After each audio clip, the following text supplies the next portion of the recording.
What if the enemy you're running from is you? You work hard, you try to be kind, you set goals, visualize, manifest, but something always pulls you back. A whisper of self-doubt, a sudden anger that doesn't match the moment, an invisible thread that unravels everything when you're close to peace, and you wonder, why do I keep sabotaging myself? Not because you're weak, not because you're broken, but because there's a part of you you've never met, a part that was buried, denied, disowned, but not forgotten. It watches from the edges of your awareness. It leaks through your words, your relationships, your choices. And the more you ignore it, the more power it has. Carl Jung called it the shadow, the hidden self, the other you, and until you face it, it will control you. You were not born with a mask. You came into this world whole, laughing when you were joyful, crying when you were hurt, screaming when something was wrong. But over time, you learned to edit yourself, to shrink, to adapt, to be a good boy, a nice girl, to not be too much. You watched what made people love you and what made them withdraw. So you began to curate, smile when you're sad, nod when you disagree, say yes when your soul screams no. This mask, the version of you that's polite, agreeable, acceptable, it became your identity. But it is not you. It's a social survival strategy, and it works to a point, but something happens when you bury parts of yourself for too long.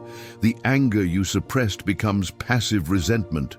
The desires you denied become addictions. The fears you ignored turn into anxiety. You may feel proud of your calmness, but maybe that calm is fear in disguise. Maybe the person everyone loves is not the person you truly are, but the character you were forced to play. And behind that mask lies the shadow, the parts you couldn't be, didn't dare to be, but never truly disappeared. And the longer you wear the mask, the more the shadow grows in silence. If this is resonating with you, if you're starting to see parts of yourself in this shadow, we invite you to stay on this journey with us. Subscribe to the channel so you don't miss the deeper truths we uncover together. Your support helps us keep exploring what most people are too afraid to face. The shadow is not evil. It is not your enemy. It is simply the parts of you that were not allowed to exist in the light. Carl Jung described the shadow as everything we refuse to see in ourselves, everything we repress, deny, and exile. It is your rage when you've been told to stay calm, your ambition when you've been taught to be humble, your sexuality when you've been shamed into silence, your boundaries when you were trained to please. The shadow is your unlived life.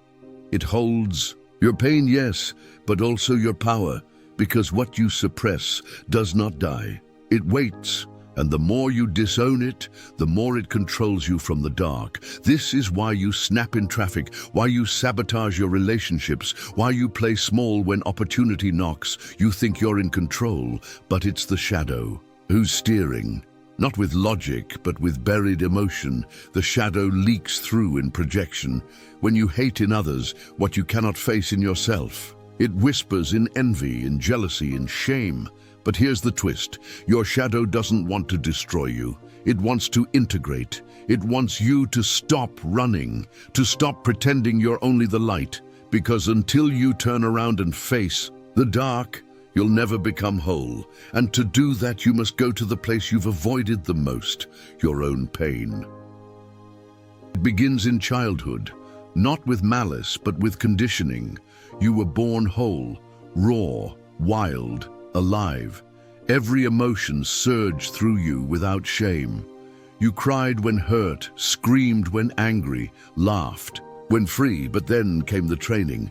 Don't be so loud. Stop crying. Be a good boy. Be a sweet girl.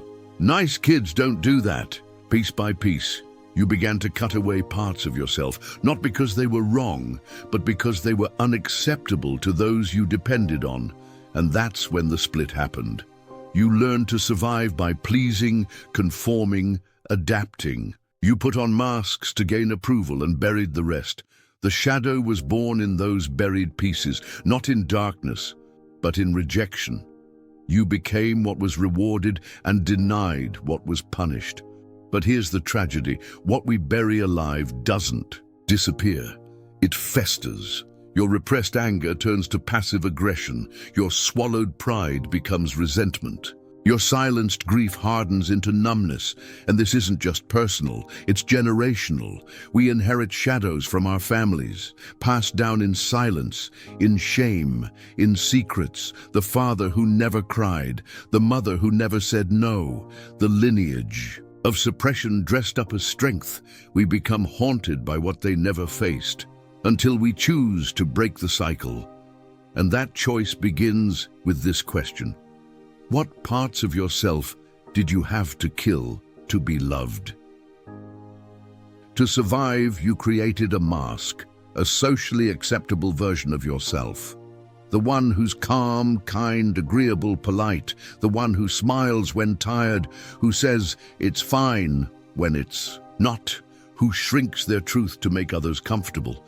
This mask becomes your identity. You begin to believe it's who you really are, but deep inside, something doesn't sit right. You feel the tension between what you show and what you feel.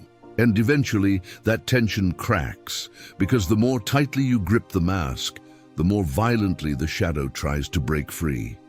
You judge others for traits you've disowned in yourself.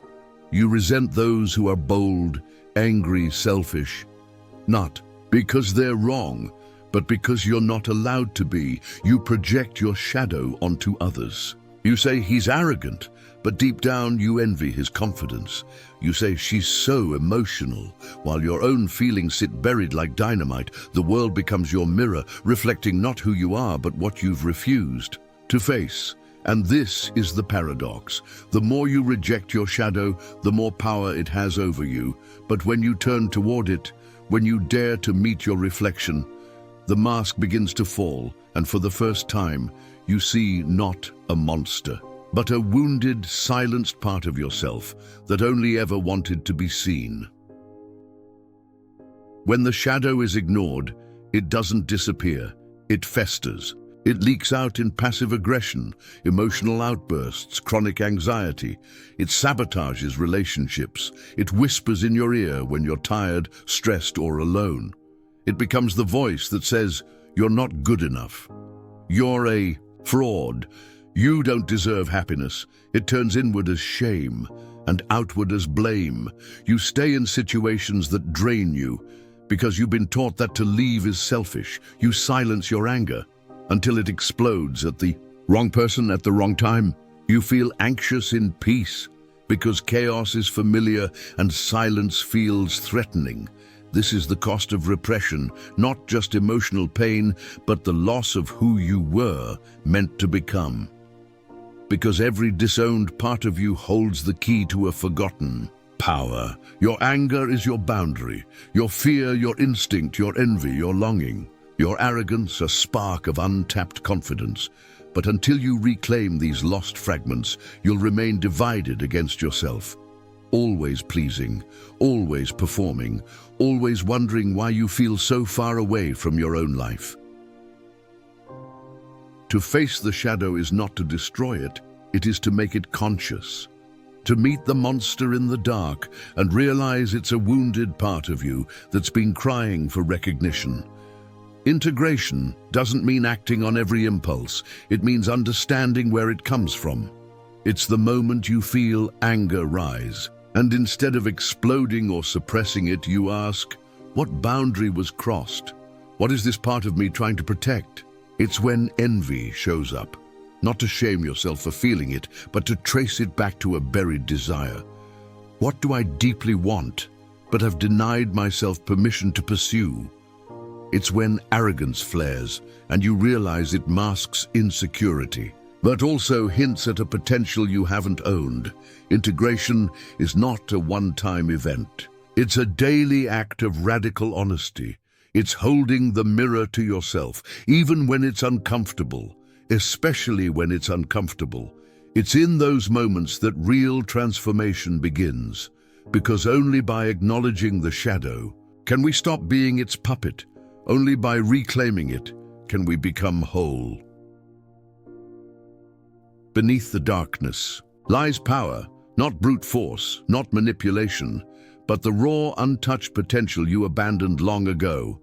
The shadow isn't just shame or rage or fear, it's also your forgotten courage, your silenced truth, your unapologetic creativity.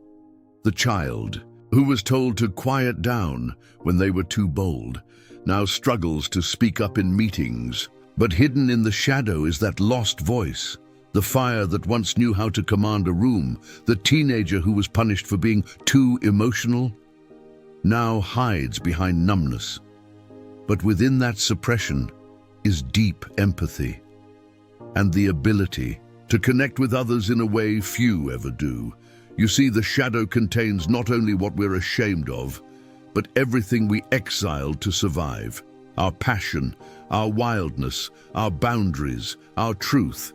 To integrate the shadow is to reclaim these gifts, not recklessly but consciously. Because when you hold both your light and your dark, you become dangerous in the most beautiful way. You are no longer at war with yourself. You move through the world, not needing to prove your worth, because you've already faced the parts of you that once felt unworthy. But the shadow is cunning. It doesn't just hide in the dark corners of your mind. It plays tricks. It projects onto others. How many times have you felt yourself snap at someone for a trait you secretly despise in yourself? You see someone acting out in a way that irritates you, and instead of reflecting, you accuse them of the very thing that you bury. Deep inside, the man who criticizes others for being weak may secretly fear his own vulnerability. The woman who condemns selfishness may be terrified of her own desires. Projection is the shadow's favorite game. It keeps you in denial because it's easier to see the darkness in someone else than it is to confront your own. But this doesn't just keep you stuck.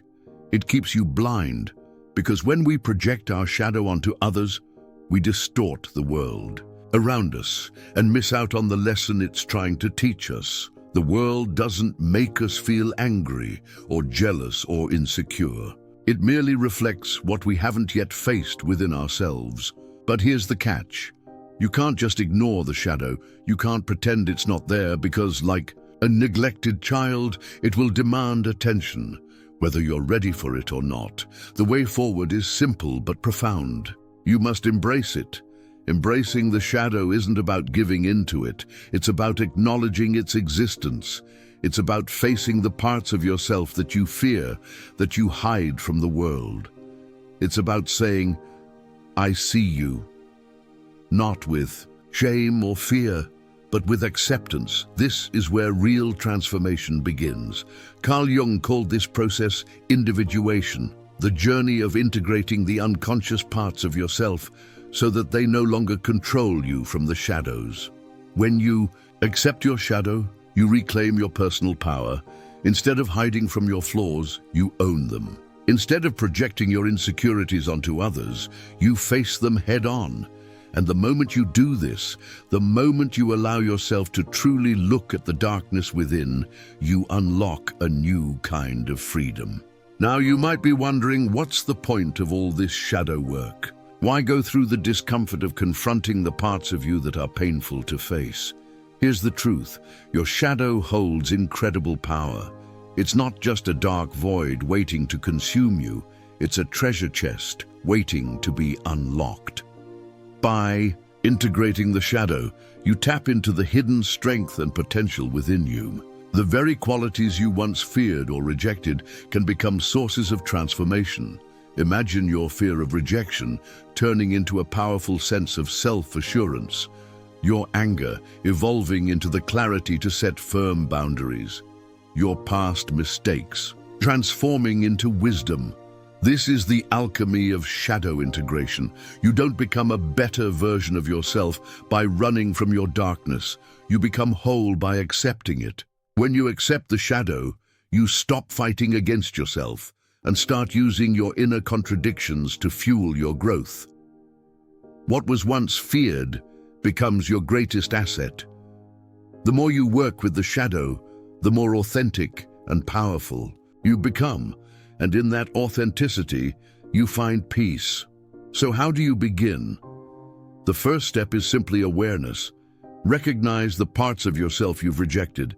Then, instead of running, lean in. Let the shadow guide you to the hidden gifts that are just waiting to be discovered. In the end, it's not about erasing your flaws or pretending they don't exist. It's about embracing your whole self, light, dark, and everything in between. And that is where true freedom lies.